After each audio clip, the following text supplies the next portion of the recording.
तीन महत्वपूर्ण सब्जेक्ट्स हैं जिस पे मैंने आप लोगों को तकलीफ दी आने के लिए इस प्रेस कॉन्फ्रेंस के लिए। पहला, कल कश्मीर में एक बड़ा आतंकवादी हमला हुआ है जिसमें 5 जवान शहीद हुए हैं और एक सीरियसली घायल बताते हैं। जम्मू कश्मीर का लॉ एंड ऑर्डर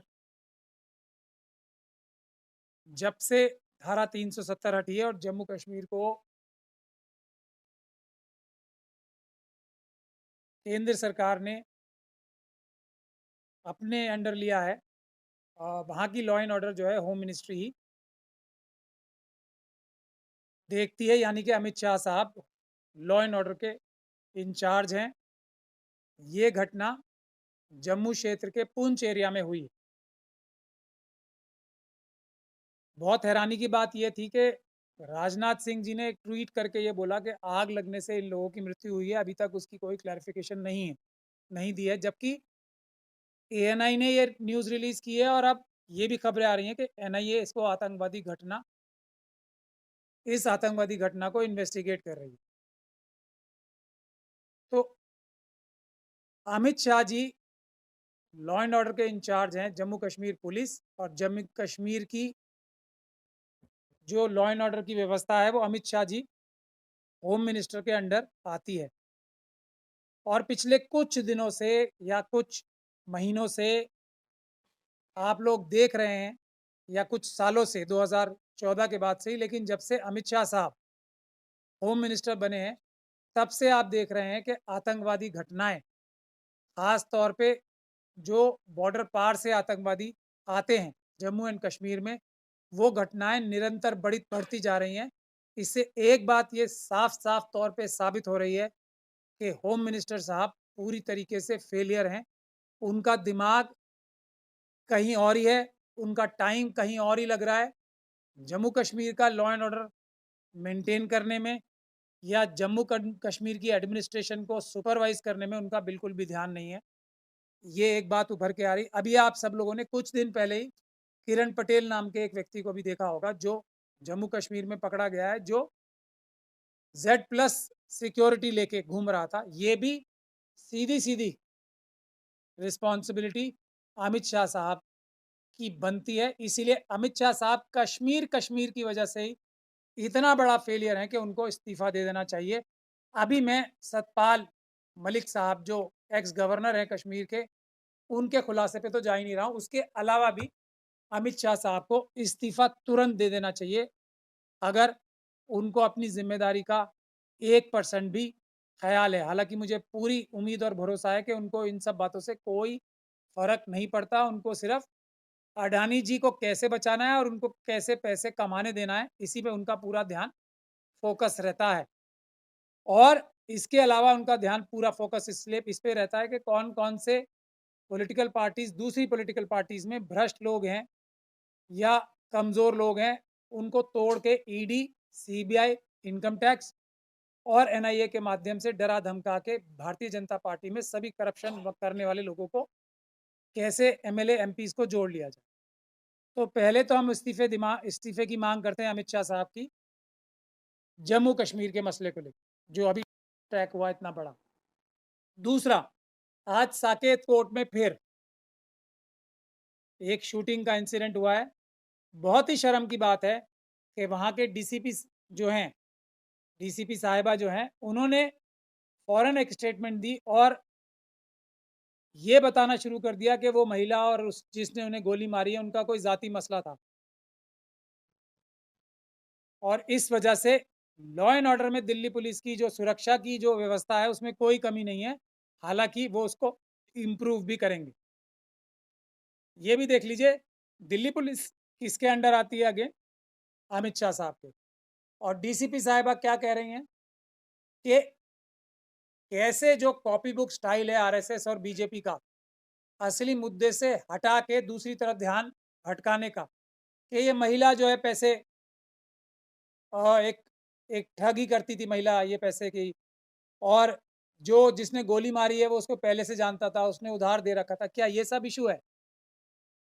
इशू क्या है कि एक पिस्तौल लेके व्यक्ति इतनी मजबूत सुरक्षा का घेरा जो बताती है दिल्ली पुलिस, उन्होंने सभी अदालतों में बना रखा है, उसको काट के, उसको तोड़ के, पिस्तौल लेके कोई व्यक्ति अंदर घुसता है और गोली चलाता है, जिसमें एक महिला घायल होती है और एक लॉयर के भी गोली लगती है।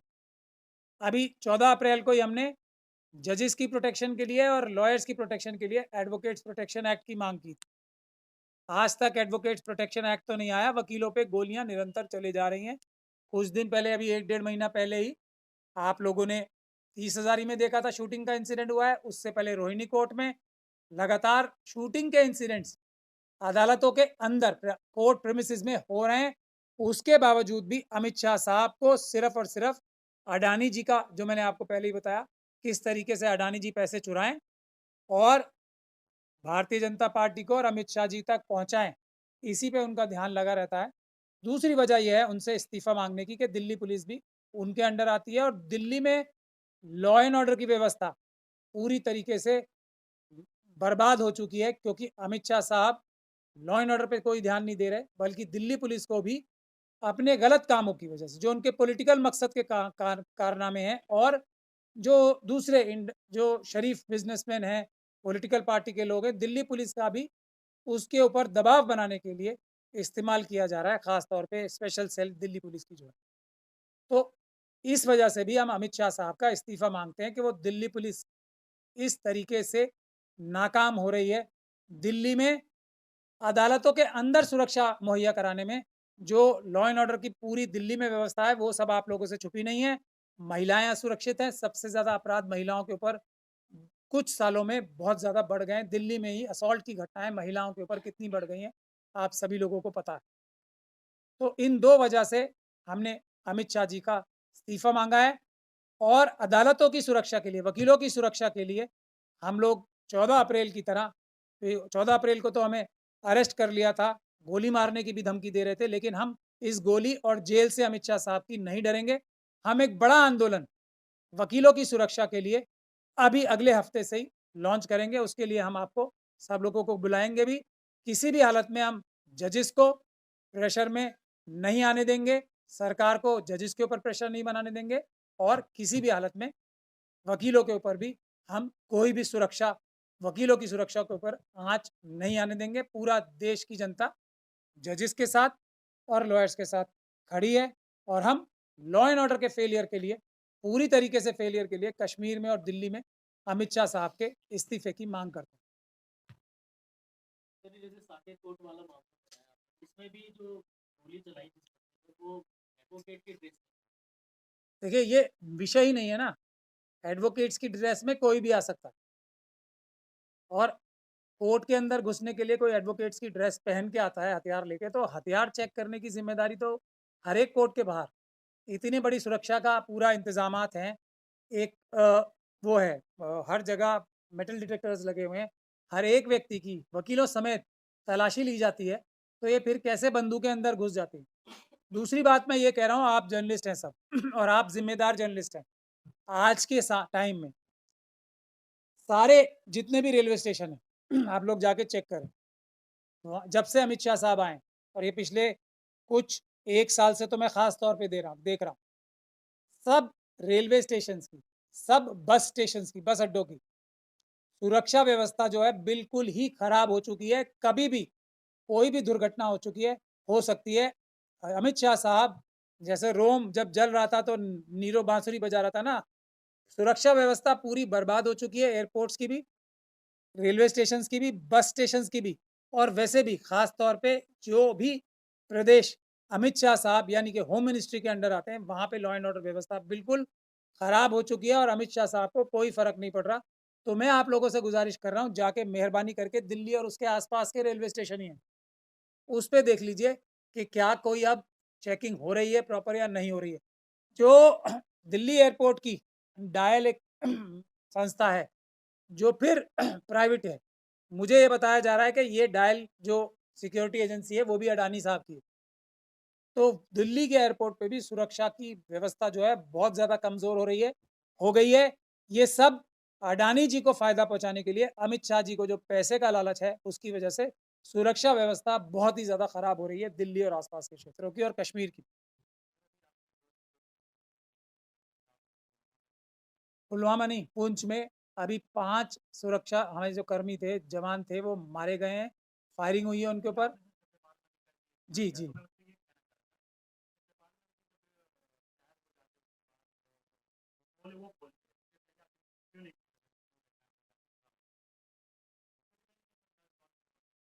नहीं, वो सवाल जायज़ है।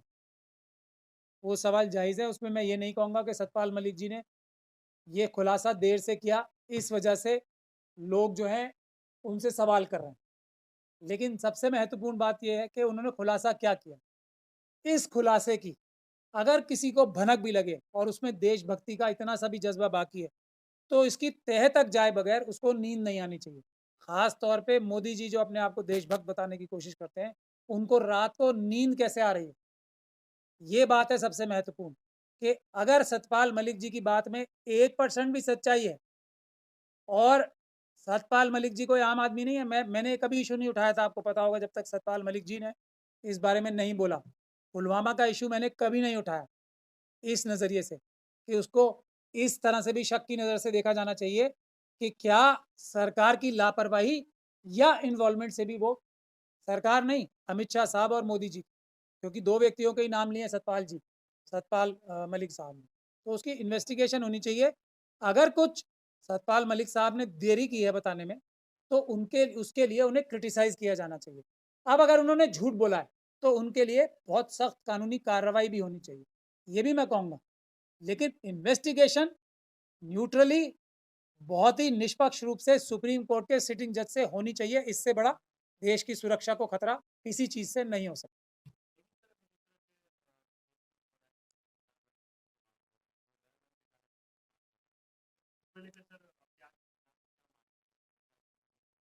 नहीं, अमित शाह जी को इस्तीफा देना चाहिए ना, उनके बस की नहीं है होम मिनिस्ट्री संभालना। उनके बस की नहीं है, ये उसी से हो रहा है। या तो बस की नहीं है या उनकी इन्वॉल्वमेंट है, 2 ही चीज़ें हो सकती हैं। अगर वो एफिशिएंट व्यक्ति हैं, तो फिर उनकी इन्वॉल्वमेंट है इन सब चीज़ों में, और अगर वो एफिशिएंट नहीं है, तो वो इसके लायक नहीं।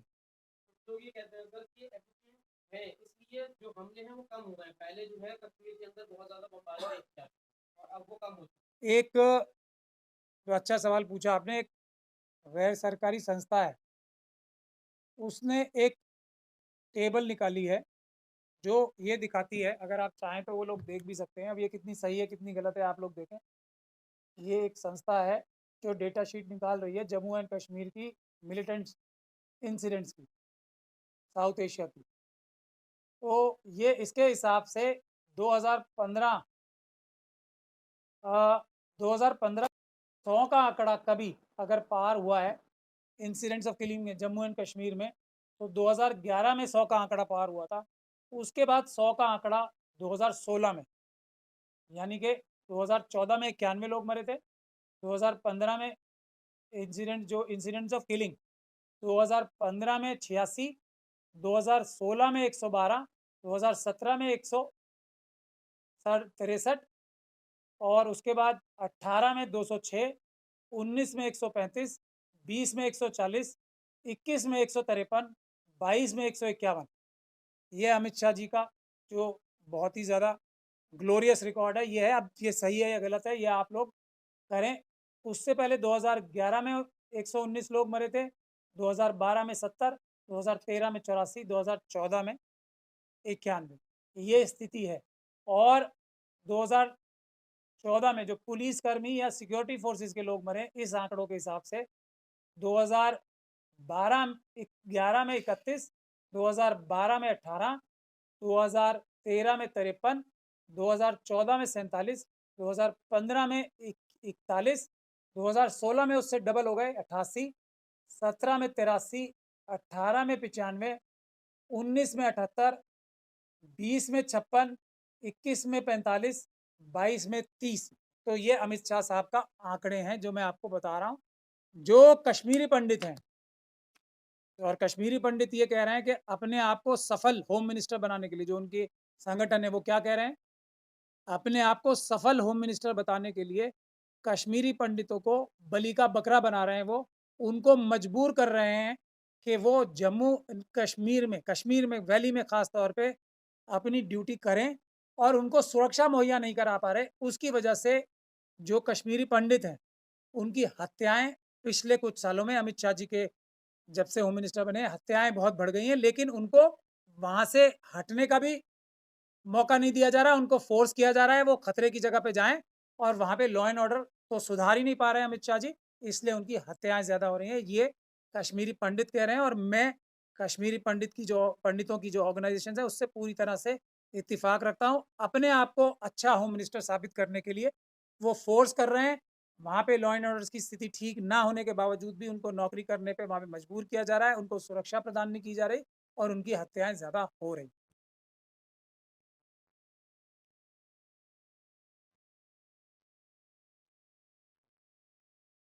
सर, इन जो घटनाएं जिस तरह से अभी जो बताया जा रहा है, लेकिन जब जो बीजेपी सरकार दावा कर, या हम जो इस भारत में 370 हटा देंगे, पत्थरबाजी बंद हो जाएगी, टेररिज्म खत्म हो जाएगा, क्या ये हो पाया, या फिर बस एक जुमले की तरह हो जाएगा? नहीं, धारा 377 हटने के बाद भारत की जो स्थिति थी जम्मू एंड कश्मीर में वो बहुत ज़्यादा कमज़ोर हुई, पूरी दुनिया में भी और जम्मू कश्मीर में भी।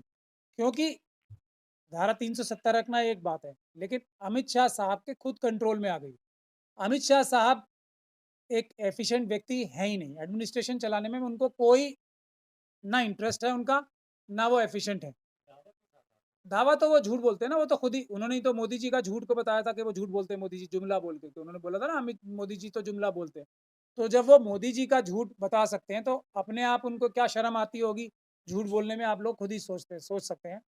उनके हर एक हाव भाव में झूठ ही झूठ होता है, वो किसी भी प्रकार का बड़े से बड़ा झूठ बोलने के लिए एक्सपर्ट हैं। वो जो भी बोलते हैं वो झूठ ही होता है, कोई भी अच्छी बात वो बोलते हैं तो वो झूठी होती है।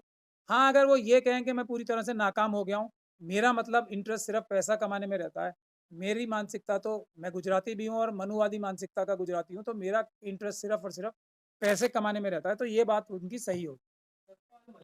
ऐसे दावे किए हैं, आरोप भी लगाए, अगर क्या आम मुद्दों की तरह ये भी मुद्दा एक रह जाएगा?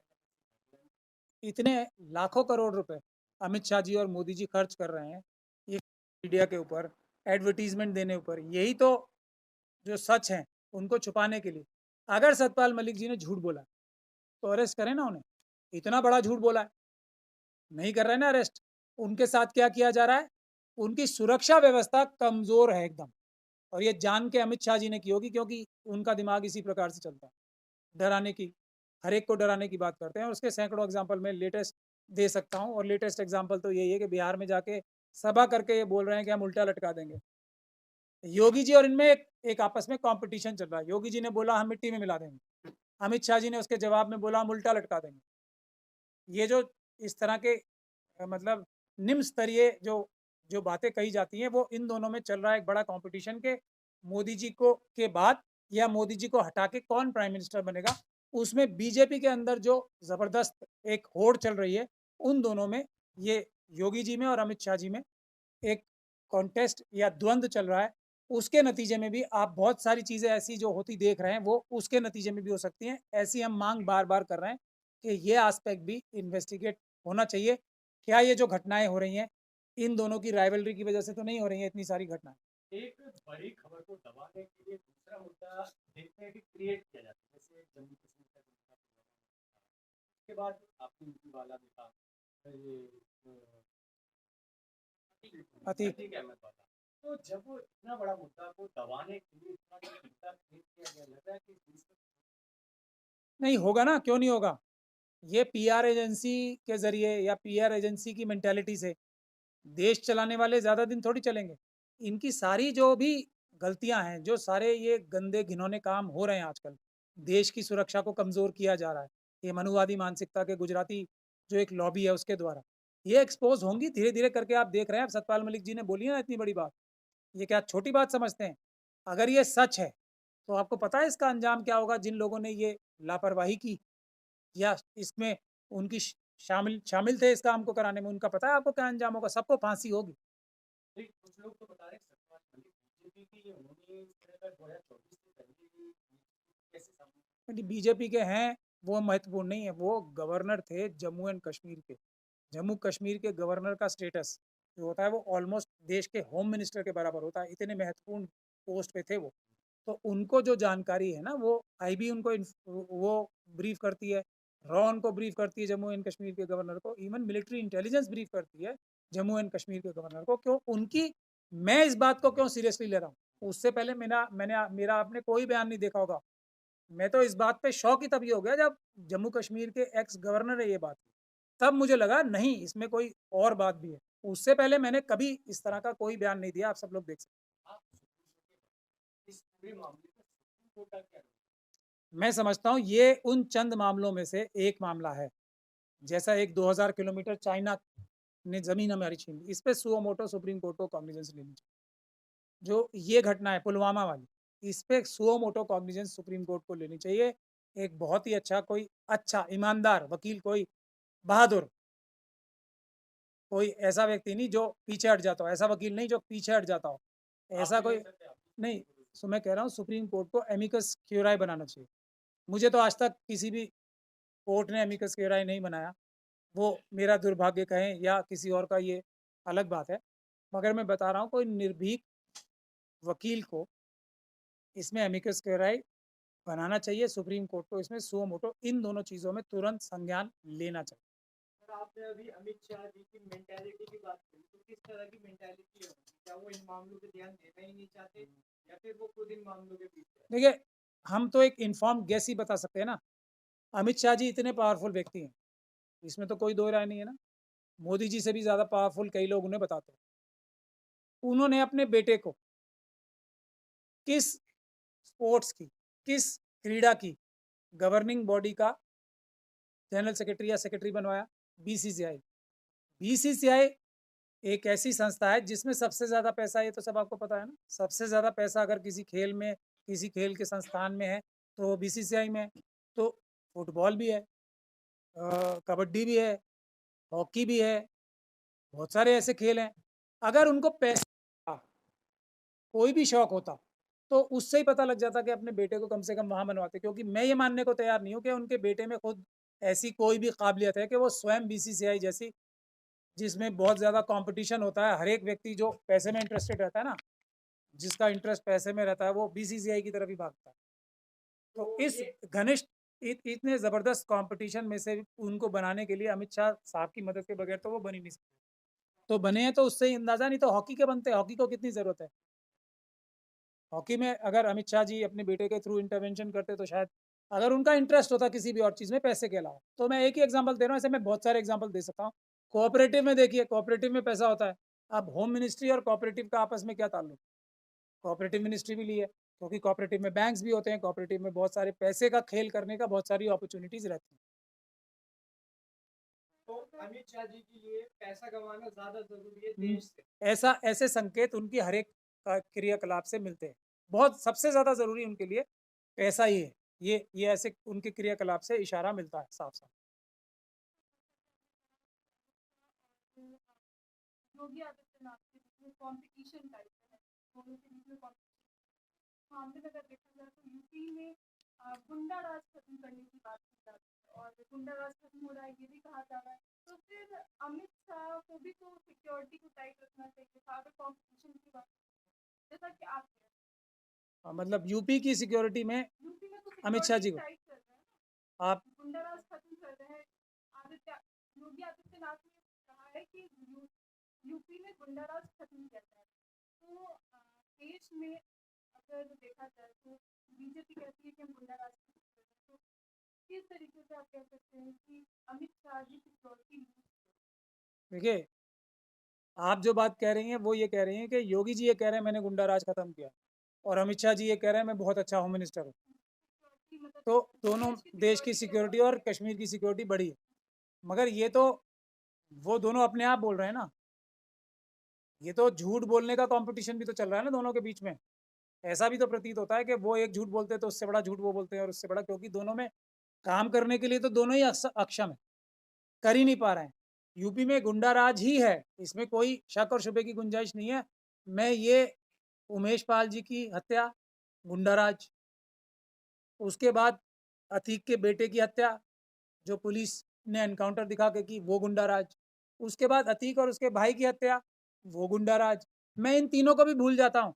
एक 11 साल की बच्ची थी, उसका कुछ गुंडों ने रेप किया, उसके बाद उनको जमानत गुंडा राज के तहत ही मिली, क्योंकि पुलिस तो दूसरे कामों में लगी हुई है ना। योगी जी के पर्सनल जो, जैसे अमित शाह जी के पर्सनल काम में उनकी सारी फोर्सेस लगी हुई हैं, उसी प्रकार से उत्तर प्रदेश की पुलिस भी खासतौर पे एटीएस और दूसरे ऐसे जो जो मलाईदार पद हैं, वो सारे पुलिस ऑफिसर्स तो योगी जी की दूसरी प्रकार की सेवाओं में, लॉ एंड ऑर्डर से उनका कोई मतलब नहीं, दूसरी प्रकार की सेवाओं में लगे हुए। तो उस बच्ची को घर में घुस के उसके नाबालिग छोटे से बच्चे के साथ जला के मार दिया जाता है, ये गुंडा राज नहीं तो क्या राज है। उसके बावजूद भी योगी जी की शक्ल बचती है कि वो ये कहें कि मैंने उत्तर प्रदेश में गुंडा राज खत्म कर दिया है। अभी 5 हमारे जवान मारे जाने, मैंने भी आपको आंकड़े दी। जम्मू कश्मीर में पाकिस्तान से घुसपैठ करके जम्मू कश्मीर में आतंकवाद की घटनाएं दिन ब दिन बढ़ रही हैं, फिर भी अमित शाह साहब यहाँ पे आके बोलते हैं कि मैंने लॉ एंड ऑर्डर कंट्रोल कर लिया है वहाँ पे। तो ये झूठ बोलने का कंपटीशन है, उसमें भी जबरदस्त कंपटीशन चल रहा है कि कुछ भी बोल दो, नजर कुछ आ रहा है मैं बोल दूं, आप यहाँ मेरे सामने बैठी नहीं है। ये तो इस प्रकार की बात है ना, मैं प्रेस कॉन्फ्रेंस ही नहीं कर रहा। ये तो इस प्रकार के झूठ बोलने में सक्षम लोग हैं ना, ये झूठे हैं, बड़े बड़े झूठे हैं। अगर पुलिस ही गुंडा बन जाएगी, जैसे कि अतीक के बेटे आसिफ का इनकाउंटर बता दिया हत्या करके, पुलिस ही गुंडा बन जाएगी तो आम जनता किसको भरोसा करेगी? नहीं, पुलिस गुंडा नहीं बन रही है। देखिए, इसमें हमको फर्क बहुत समझना जरूरी है, बिल्कुल फर्क समझना जरूरी है। पुलिस गुंडा नहीं बन रही है। जो अमित शाह साहब के टच वाले या उनके प्रिय भ्रष्ट अधिकारी हैं पुलिस के, दिल्ली में, जम्मू कश्मीर में, एनआईए में, वो गुंडागर्दी करते हैं उनके कहने पे। बाकी पूरी फोर्स जो है वो, उसमें बहुत सारे लोग ईमानदार हैं, उन्हीं की वजह से तो ये सिस्टम थोड़ा बहुत टिका हुआ है। हालांकि इन सभी लोगों को पनिशमेंट पोस्टिंग्स मिलती हैं, इनको साइडलाइन किया जाता है, मगर फिर भी ये लोग हैं ना, उसी की वजह से, उन ईमानदार अफसरों की वजह से, चाहे वो प्रशासन हो चाहे वो पुलिस हो, उन ईमानदार अफसरों की वजह से ही तो देश थोड़ा बहुत जो चल रहा है वो चल रहा है। वरना तो ये जो जो इस प्रकार के राजनीतिक लीडर्स है ना, वो भ्रष्ट अधिकारियों को मलाईदार पदों पे, जो जो ऐसे इम्पोर्टेंट और क्रूशल पोस्ट होती हैं उनको मलाईदार भी कहा जाता है, उन पोस्टों पे अपने भ्रष्ट अधिकारी जो उनका जी हुजूरी करते हैं उनको लगाते हैं। लेकिन ईमानदार ऑफिसर्स पुलिस में भी प्रशासन में भी मौजूद हैं, उन्हीं की वजह से देश आज बचा हुआ है और खड़ा हुआ है। अतीक और अशरफ के पूरी मामले पुलिस को कहना बुरा, पूरे प्रशासन को कहना बुरा, गलत बात है, इसका हमें खास ख्याल रखना चाहिए। अतीक और अशरफ के मामले में SIT की जांच होगी। मुझे कोई उम्मीद नहीं है। जो एसआईटी योगी जी बनाएंगे वो लीपापोती के लिए होगी, वो इसमें अपराध छुपाने के लिए होगी, अपराध की तह तक जाने के लिए होगी नहीं।